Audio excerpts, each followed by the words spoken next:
Gotta thank Yahweh for being the chosen seed of Israel. Here's the patience of the saints. Here are they that keep the commandments of Yah and the faith of Mashiach. Whoa, yeah. I gotta thank Yahweh for being the chosen seed of Israel. Here's the patience of the saints. Here are they that keep the commandments of Yah and the faith of the Mashiach. Yo, yeah, whoa. Shabbat Shalom, Zion. I pray that everyone is having a blessed and a Ruach-filled Shabbat. So you know something, Zion, we got a lot to talk about. And as the days go by, the months, the years, I'm starting to realize something that the Most High has been putting in my heart day after day. And I've been wrecking my brain over this. And the question that I ask myself, why is it that our people have such a stronghold on these heathens? There's something that is so psychotic about this that it just boggles my mind, and it's been bugging me for the last 3 weeks. So I have to speak on it. So many of our people are caught up in this current wicked kingdom that it has put our people in this psychotic, delusional status or state of mind. Our people are literally bugged out. And what makes it so crazy, our people love going to their oppressors. All these Asian hair shops, where do you think they go when they come to this country? They go where all the so-called blacks, because you know why? They've been told and taught that we're liquid money. And rightly so, we are, the way we carry ourselves. Our people would rather go support some Asian hair shop, regardless of getting the socks beat off of them, getting treated with the lowest disrespect, but they still go and support these places, no matter what. And we see this stuff happening all the time, but we fail to do anything about it. We continue to go to these places and give them our money. What is it going to take? When are we going to ever learn that these people hate us? And for this reason is why a lot of our people are going to be destroyed. And I hate keep bringing this up, Zion, but we're going to just have to face the harsh reality that many, many, many of our so-called black brothers and sisters are going to be destroyed along with the heathens. Because this is a very unique situation we're in, and our people do not want the blessings of the Most High. They're in defiance of the Most High. So many of our people are going to have to be destroyed. That's just the harsh reality that we're going to have to face, whether we like it or not. When these wicked holidays come around, these old Christmas wicked heathen holidays, guess who's going to spend the most money? It's going to be our own people. And see, that's why I said that the only way our people are going to break free from this whole psychotic state of mind is that this kingdom is going to have to be destroyed. But that's going to be the only way, because our people are getting worse and worse, clinging more and more to their oppressors. And no matter what you try to tell them, no matter what you try to show them as far as truth, they look at you like you're crazy because they can't see it. So here's the conclusion I came to, Zion, what the Most High showed me. The only way that our people are going to break free from the psychotic status of these heathens and this wicked kingdom is that the Most High is going to have to destroy this kingdom. Now, I'm not just talking about America. I'm talking about all the nations, all the wicked nations on the 7 continents.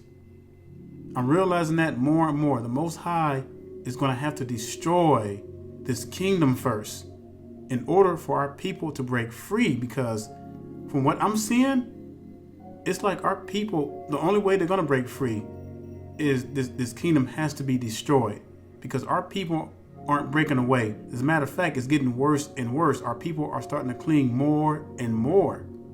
And see, this is how we know that we're living in the final hours, Zion, because the word of the Most High predicted this, that this would take place and this would happen to our people. And I'm going to prove it to you. So let's go to the scriptures. All right, go ahead and turn to Mark chapter 3. And let's look at verses 27 through 28. We're going to read this through, and then we're going to come back and we're going to just break this thing down to the core.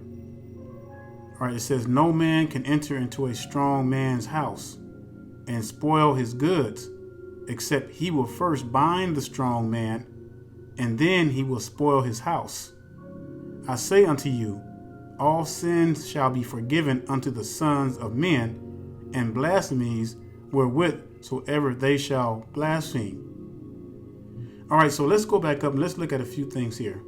So let's start with verse 27. It says, no man can enter into a strong man's house and spoil his goods, except he will first bind the strong man, and then he will spoil his house. Now we need to compare some things. So how do we know who the strong man is? Who is the strong man in this current time that we're living in? Well, let's get another scripture. Let's go to Deuteronomy so we can find out who our true enemies are and what this strong man, or who this strong man is. All right, so let's go to Deuteronomy chapter 28, and we're going to look at verse 48, a chapter that you know very well. So let's read. It says, therefore shall ye serve your enemies, which Yahuwah shall send against you in hunger, and in thirst, and in nakedness, and in want of all things. And he shall put a yoke of iron upon your neck until he have destroyed you. All right, so let's examine this verse for a little bit, and then we'll go back to Mark chapter 3. So I want you to pay attention to something very, very important here. This last part, when it says, and he shall put a yoke of iron upon your neck until he have destroyed you. Now, we all know that was talking about slavery. I mean, from all the captivities, it's mainly from the Arab slave trade as well, and then the transatlantic slave trade, which arose off the back of the Arab slave trade. So when those yokes of iron came off our necks, we were completely destroyed. We had no idea of our identity. We had no idea of our heritage. Our language was completely lost. And here we are, we're scattered to the four corners. You know, those of us who are in America, we speak English and barely speak that. You know, we got our other brothers and sisters spread out throughout Africa, the Middle East. They speak their languages. So we totally lost our Hebraic language. But let's go back up and examine something else here. And it says, therefore shall you serve your enemies. So the Most High is making it clear who our enemies are. All right. So it says, therefore shall you serve your enemies, which Yahuwah shall send against you in hunger. Now let's talk about this for a minute. Now, do we as so-called Hebrews, and I'm talking about awakened and sleeping, do we own all the restaurants? Do we own the grocery stores? Do we own the farmlands that produce all the crops and what have you, the livestock? Do we own any of that? And the answer is absolutely not. All right, let's go to the next one. It says, and in thirst, do we own the grocery stores? Do we own the water reservoirs? Do we even control the water reservoirs? Absolutely not as a whole. And then it goes on to say, and in nakedness. Where do we got to go to get our clothes? We go to the mall, we go to Walmart or wherever you go, whatever merchandise store you go to get your clothes. That's what we do. But who owns all of that? The heathens. And even if we have our own garment shop where we're making our garments, well, guess where we got to get the materials from? We still get it from the heathens. Now, I know you all know this, but there's a point that I'm trying to bring out, Zion, and it's going to become really clear here shortly. Because one thing we have to understand, according to this verse, we can say that the current strongman right now is our enemies, those who rule over us, or I should put it that way, those who rule over us, those who control the economy, those who own, all the companies, everything that we need, supplies, food, water, all of that is owned by our enemies. Now, when it talked about in Mark 3 binding the strong man, how can we do that? How can we as a people bind the strong man? But see, here's the kicker. We can't, because we're not in a position where we have that kind of power. We're not in a position where we own, or I should say that we have a big economy system within our people that we can transfer money within our own communities at least 7 times before it goes out. We don't have any of that. We don't own the clothing stores. We don't own the malls. We don't own the gas stations. We don't own the water reservoirs. We don't own the farmlands. And you name it. I can go on and on and on, Zion. I think you get the point. And see, Zion, this is why I said what I said in the very beginning. In order for us to become a powerful people, the Most High has to destroy, and I don't think you hear me clearly, the Most High has to destroy this kingdom. That's the only way that our people are going to break free.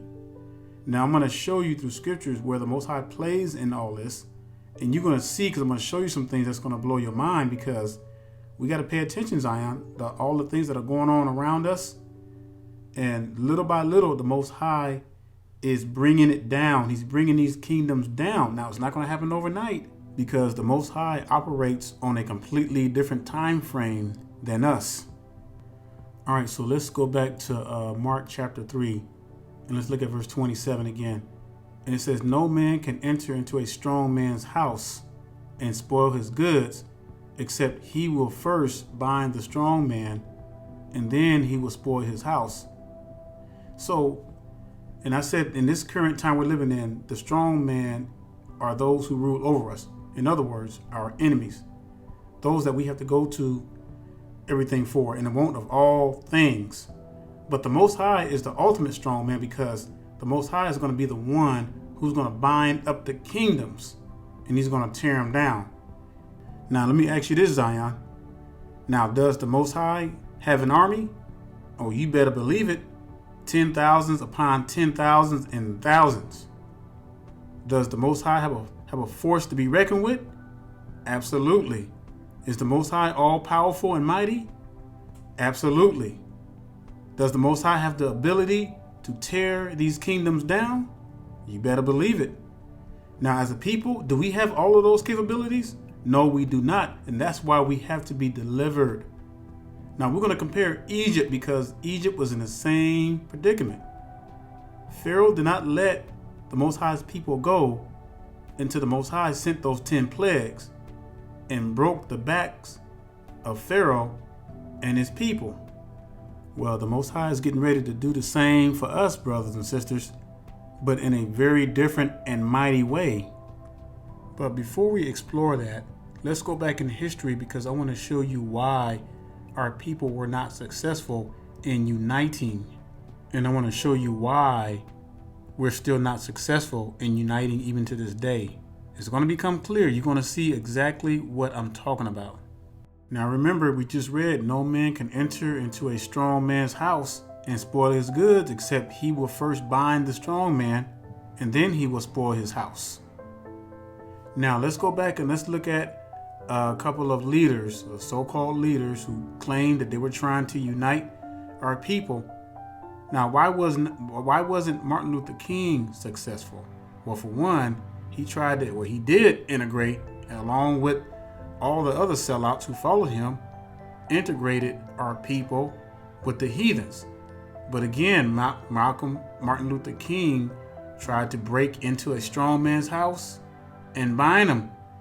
You cannot do that, because Martin Luther King did not have an army. He did not have a political structure. He did not have an economical structure.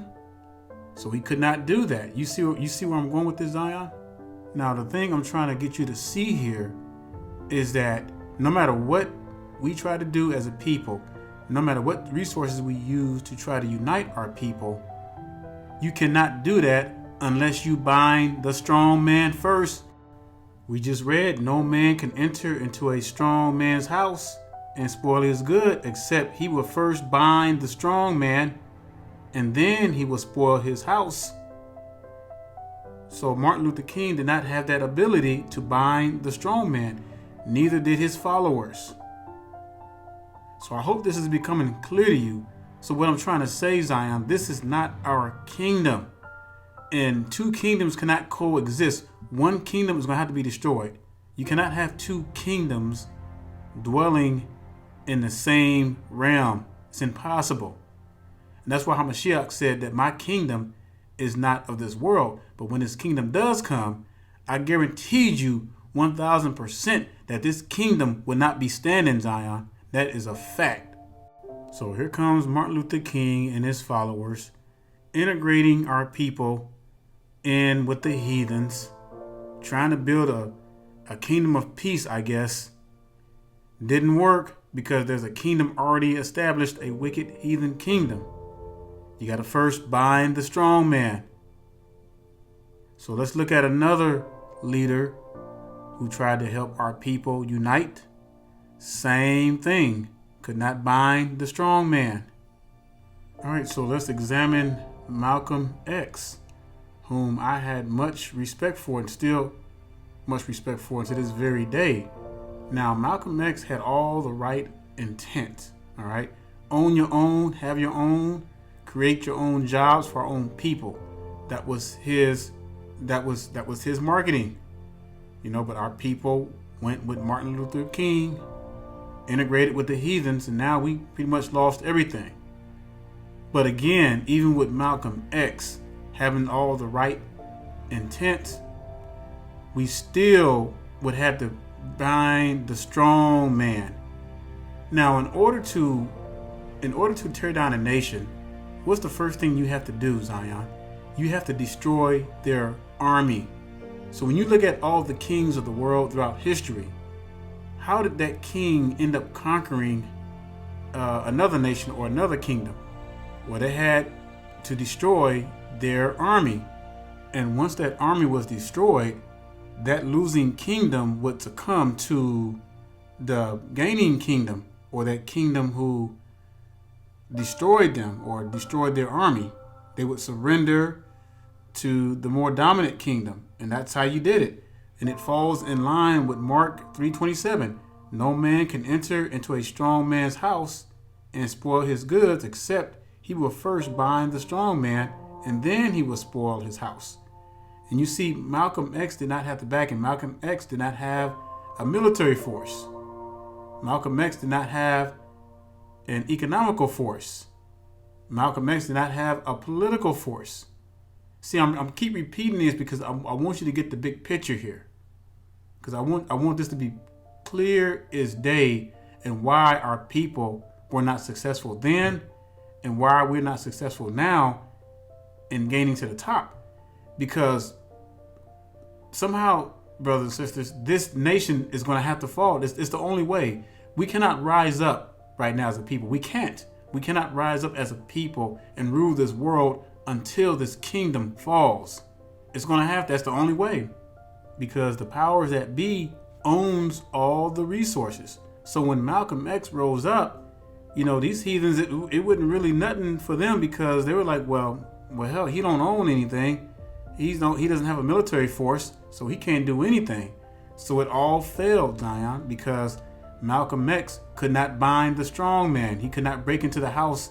He broke into the house a little bit, but he could not bind the strong man, which were the current people who rule over us, who are in charge of everything, who own everything.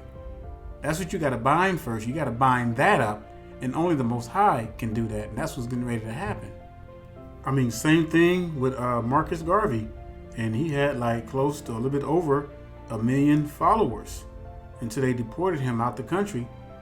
But again, Marcus Garvey could not bind the strong man. He could not do it because he did not have the resources to do it. And so I hope you're really seeing the big picture here. So in order for us as a people to be on top, Zion, we have to destroy, or this whole system has to be destroyed.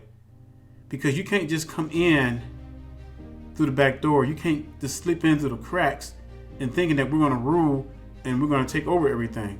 It's not going to happen because this kingdom already exists. They got things in place already that we cannot break through unless we can take over their military, over their resources, everything that they have, that they control the world with. You would have to bind all of that. That would include the nukes, everything, Zion. And see, we don't have the ability to do that. And this is why these leaders were not successful. And this is why we're not successful today. So I hope this is very, very, very clear to you that the only way that this system is going to be bound up is that the Most High is going to have to do it, because the Most High has the resources and the technology to do it, to shut it all down. Now I'm going to show you in the scriptures that there is no man that's going to put us on top over our oppressors. No man on this earth. Now you might be saying, well, what are you trying to say? Are you saying that we cannot unite as a people? We can unite spiritually as a people, but we cannot, and I repeat, we cannot unite financially as a superpower while this current kingdom is still present. It's impossible, Zion. We cannot do it. This kingdom has to fall. No man can enter into a strong man's house and spoil his goods, except he will first bind the strong man, and then he will spoil his house. Let's go to Deuteronomy chapter 28 and verse 29. And it says, and thou shalt grope at noonday, as the blind gropeth in darkness, and thou shalt not prosper in thy ways. I hear that? Thou shalt not prosper in thy ways. We have not been as a people prosperous. Why? Because of the sins of our forefathers. And then it goes on to say, and thou shalt be only oppressed and spoiled evermore. So what's happening, Zion, to our people? It's like it's getting worse and worse for our people. You would think by now, we could unite, but there's a reason why we can't, because the Most High is preventing us from uniting, because we cannot unite, while this current kingdom is present. We cannot coexist in the same dimension. This kingdom is going to have to fall. I keep saying that over and over because I'm trying to drive it into you, Zion, so you can see the big picture here. And then it goes on to say, and no man shall save thee. Did we not just talk about Martin Luther King? We talked about Malcolm X, Marcus Garvey, Stokely Carmichael, all those guys who tried to help our people. Could not do it because why? They could not bind the strong man. The strong men are our oppressors, those who are currently ruling over us right now, those who own all the resources, who control all the wealth, who has all the weapons, control all the nuclear capabilities. All of that, Zion, the political structure, all of that has to be bound, and only the Most High is going to do that. Now we can start talking about where the Most High is going to play into all of this. Now you're going to start to see where the pieces are going to start to come together, and you're going to really see the big picture, and you're going to see how the Most High is doing his mighty work to getting ready to, he's setting up the stage to bind these kingdoms. And I'm telling you, the only thing we got to do is sit back and enjoy the ride, because we don't have that power. The Most High has that power, and we're getting ready to see some horrific forces at work here, Zion. I'm telling you, Zion, we getting ready to see something so powerful and so great, and we're going to, I truly believe that we are the generation that's going to witness the fall of these nations. Now, I want you to follow me on something here, Zion. So let's go back in time. Let's go back to when our forefathers, right before they were getting ready to be delivered out of the hands of Pharaoh. And when you get time, just go read the whole book of Exodus. Maybe that can be a Shabbat study for you or a Shabbat reading for you. Now, let me ask you a question. Did our people have the ability to free themselves? Well, eventually not, because we wouldn't be talking about them having to be freed from the hands of the Egyptian if they had the power to do it themselves. Pharaoh had our people worshiping idols, images, bowing down to sun worship, you name it. Everything that the Egyptians worship, they had our people worshiping. And see, that's why when our people finally went into the wilderness, the Most High had to purge a lot of our people. That's why it took 40 years, because all those influences from the Egyptian captivity were instilled in our people. But see, it's no difference today, Zion. So you look at all the religion, Christianity, everything, all of it is instilled in a lot of our people. So when we do go to the wilderness, the Most High is going to have to make us pass under the rod. But let me show you that right quick. Let's go to Ezekiel chapter 20, and let's look at 34 through 38. And it says, "And I will bring you out from the people, and will gather you out of the countries wherein ye are scattered, with a mighty hand, and with a stretched out arm, and with fury poured out. And I will bring you into the wilderness of the people, and there will I plead with you face to face." Now, when you compare this, and this is talking about the future because this has not happened yet, but when you go back to when our people were in Egypt, how did the Most High bring our people out?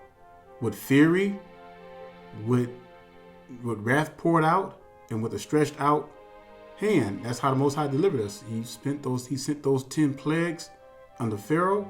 Pharaoh couldn't take the pressure, and he had to let the Most High's people go. But the only difference with this captivity is that we're spread to the four corners of the earth. We're not together like it was when our forefathers were in Egypt. So that means that this wrath, all this destruction is going to be worldwide. And the Most High is going to gather us with his angels from the four corners of the earth. And so the point that I'm making here is that in order for our people to be freed back in Egypt, the Most High had to do something very significant. He had to break Pharaoh down. He had to break that kingdom down. He had to literally tear it down piece by piece. It took 10 plagues to do it. The Most High could have did it in one, but he was trying to give Pharaoh a chance to repent. But, his heart was continually hardened. So the Most High had to destroy him. And finally, to the point where the Most High destroyed his whole army in the Red Sea. So let's continue to read. So it says, "Like as I pleaded with your fathers in the wilderness." See, and this is why I know that this is talking about the future, because the Egyptian wilderness, when we came out, already happened already. The 40 years of wandering. It says, "Like as I pleaded with your fathers in the wilderness of the land of Mizraim, so will I plead with you, says Adonai Yahuwah. And I will cause you to pass under the rod." Now, the Bible says that Hamashiach would rule with a rod of iron. So what is an iron used for? It's used for many things. It's used for correction, occasionally for beating, measuring, and what have you. But what this is going to look like, I don't really know. But it just says, "I will cause you to pass under the rod." So what this is telling me that there's going to be some kind of test. Because when we read in later verses, it says that the Most High is going to purge out the rebels. So just like our forefathers of old, and it took them 40 years because they still had all that. And why did it take them 40 years? Because they were just rebellious against the Most High, resentment against the Most High, wanted to do their own thing, complaining, backbiting, griping, complaining about everything. And you would have thought that after all the miracles that our forefathers seen, you would have no issues whatsoever. But, same way today, our people can see all kind of miracles, but still nothing. Hear the truth, still nothing. And no wonder the Most High calls us a stiff-necked people. So it goes on to say, so will I plead with you, says Adonai Yahuwah, and I will cause you to pass under the rod, and I will bring you into the bond of the covenant. See, the Most High has never broke the covenant with us, brothers and sisters. It is we who broke the covenant with the Most High. But the Most High still considers us the apple of his eye. We're the ones who went backwards. We're the ones who rebelled. And it goes on to say, and I will purge out from among you the rebels, and them that transgress against me. Now, this is very important to pay attention to. Why did the Most High purge our people the first time during the wandering in the 40 years of wilderness? Well, like I said before, resentment against the Most High, straight up defiance against the Most High, wanted to do their own thing, thinking they knew more than the Most High, complaining, griping, all that. And they still had a lot of those Egyptian ways in them, just like our people still have a lot of those heathenistic ways in them that caused them to rebel against the Most High. Oh, Yahuwah's laws are not important. You can do anything you want. Everybody's going to make it to heaven. Everybody's getting to the kingdom. You know, and the Most High had to purge them out, and he's going to do it again. He's going to purge out the rebels again amongst us. It's nothing new under the sun, Zion. It's like we're about to repeat history. But this time it's going to be it. Because once the Most High purges, it ain't going to be no more rising up in rebellion. We're going to have to straighten up and fly right, or we're going to be purged, just like our forefathers were. You want to know what's killing our people, Zion, and why we are not successful as a people? It's because of this right here. Proverbs 3:31. It says, envy not the oppressor, and choose none of his ways. You know, it's interesting because I see Hebrews on Facebook and YouTube repackaging the word and reselling it. You know, how come we can't become barbers? We need more Hebrew barbers. We need more Hebrew plumbers, electricians, carpenters, florist shops. We need Hebrews to own florist shops, you know. But, you know, it seems like our people want to turn to the word and resell it. That's like taking a bottle of air and putting it in a bottle and reselling it back to the saints. That's pretty much all you're doing. And it's a cheap way out. But yet we continue to choose the way of the heathens, because that's what the heathens do, Zion. And one thing I will admit about the heathens, they are master marketers. They can sell anything. They can sell the paint off your wall. I mean, that's how good they are. But here we come, being just like them. We want to be like them. We want to dress like them, eat like them, make money like them. We can't do that because that's not what the Most High has set us apart to do. The Most High called us a peculiar people. And yes, we ought to have our own businesses, but we ought not to be taking the word of the Most High and reselling it to the saints. That is wicked, Zion. That is extremely wicked. And I don't care what anybody say. You can't justify that. You cannot justify selling of the word of the Most High when it's already free to Yah's people. That is wicked beyond imagination. But yet, nobody wants to start a barbershop. Nobody wants to start a trucking business. Nobody wants to start a florist shop. We need Hebrew garments. We need a Hebrew garment store. We need some Hebrews to be blacksmiths so they can make menorahs and make shofars. We need some Hebrew schools, some Hebrew restaurants, some Hebrew companies, some Hebrew shoe stores. All those other things that we need that we can hire our own people to do. But yet people want to turn to the word and sell that because it's a cheap way out. That's what these wicked Sunday pork chop eating pastors do. Selling the word.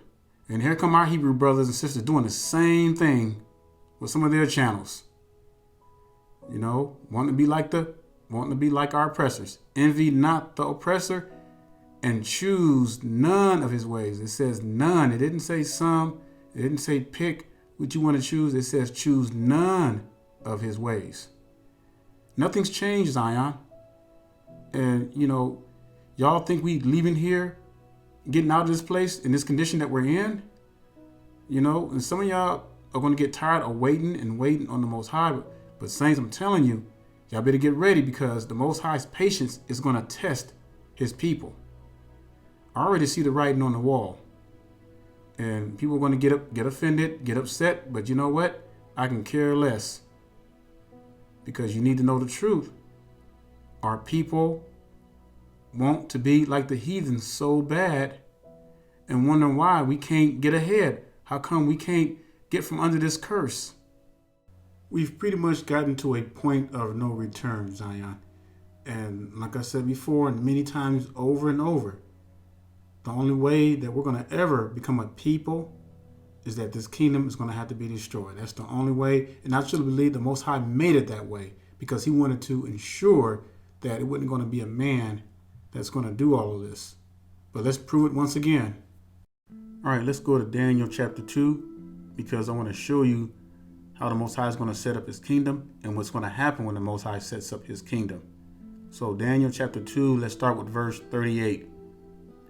And it says, "And wheresoever the children of men dwell, the beasts of the field and the fowls of the heavens has he given into your hand, and has made you ruler over them all. You are this head of gold." Now, this is talking to Nebuchadnezzar. Now, if you look at the chart I got before you, Daniel chapter 2 and 7 are talking about the same thing, the same sequences, the same events, the same rising of the world empires, but it's dealing with two different kings. So back to verse 38. It says, "You are this head of gold." Let's go with verse 39. "And after you shall arise another kingdom inferior to you, and another third kingdom of brass, which shall bear rule over all the earth." So you look at this chart, we had Babylon, who was the first world power. Then you had the Medes and the Persians, and then Greece, and then the next one is going to be Rome. So verse 40, and it says, "And the fourth kingdom shall be strong as iron. For as much as iron breaks in pieces and subdues all things, and as iron that breaks all these, shall it break in pieces and bruise." And verse 41, "And whereas ye saw the feet and toes part of potter's clay and part of iron, the kingdom shall be divided, but there shall be in it of the strength of the iron, for as much as you saw the iron mix with merry clay." Now you look at the European Union today, they're trying to unite. They've been trying to unite for the last couple of decades, but they can't do it. They keep falling apart. And this stuff is prophetic. Verse 42, "And as the toes of the feet were part of iron and part of clay, so the kingdom shall be partly strong and partly broken." Verse 43, "And whereas ye saw iron mixed with merry clay, they shall mingle themselves with the seed of men, but they shall not cleave one to another, even as iron is not mixed with clay." The European Union has been trying to join for a long time now, and they can't do it because the Most High said that prophecy would be fulfilled, and this is part of prophecy being fulfilled. All right, let's look at verse 44. "And in the days of these kings shall Elohim of heaven set up a kingdom which shall never be destroyed."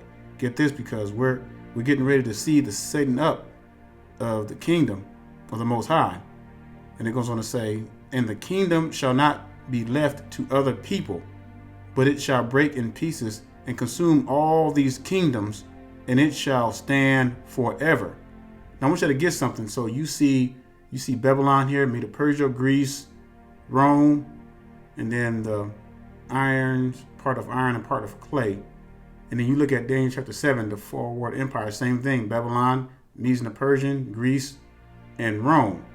So you look at our current time, we have a mixture of all these different kingdoms. These religions, all these paganism that goes all the way back to Babylon.